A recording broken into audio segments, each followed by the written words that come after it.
Hi everyone, we're back at looking at fractions again. I have a picture of a circle model on my board here, and I've cut it into 1, 2, 3, 4 parts, which means that if I had to write a fraction for it, the denominator would be 4. Now, if I want to show that I have the whole pie or the whole circle, then I would color the whole thing, which means that I can see that 4 are shaded. So if you see a fraction like this with the numerator the same as the denominator, it means that you have the whole thing. So if you had fifths or 5 parts in all, that would mean you have 5 fifths. If you had thirds or 3 parts in all, 1 whole would be 3 thirds. So numerator the same as the denominator means that you have the whole thing. Now today you're going to actually be looking at models that show more than a whole. So that means that not only do I have this pie, but I also might have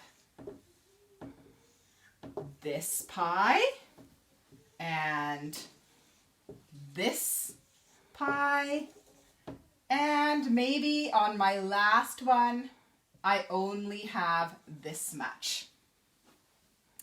So in this case, what would happen is you would have to represent your fraction a little bit differently.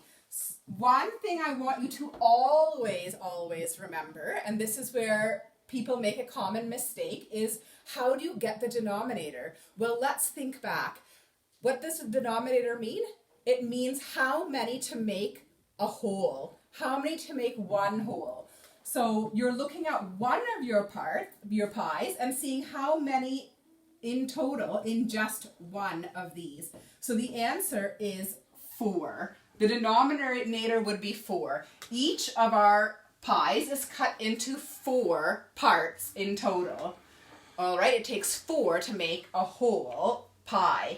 Now we have to look at how do we get the denominator? Well, let's think back. The denominator means how many parts are shaded.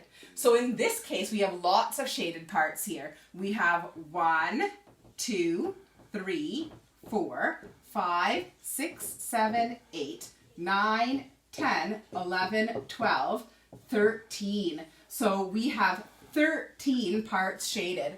And you would say this fraction like this, 13 fourths. And when you get older into older grades, you're going to know that this kind of fraction is called an improper fraction, because we don't normally see a numerator that's bigger than the denominator. If this was a test, which is another common place in real life where you'd see a fraction, you would know that this test was out of 4 marks. So if you got 13, that must mean you got a lot of bonus questions right. So usually when you see a fraction or a mark on a test, your number on top is lower or the same as your number on the bottom. So you'll start to learn that this is called an improper fraction. All right, so when you do your work today, make sure that when you're getting your numerator, your denominator, you are counting how many parts are just in one of your wholes to get the number on the bottom. And then for your number on the top, you're counting all of the shaded parts for the number on the top.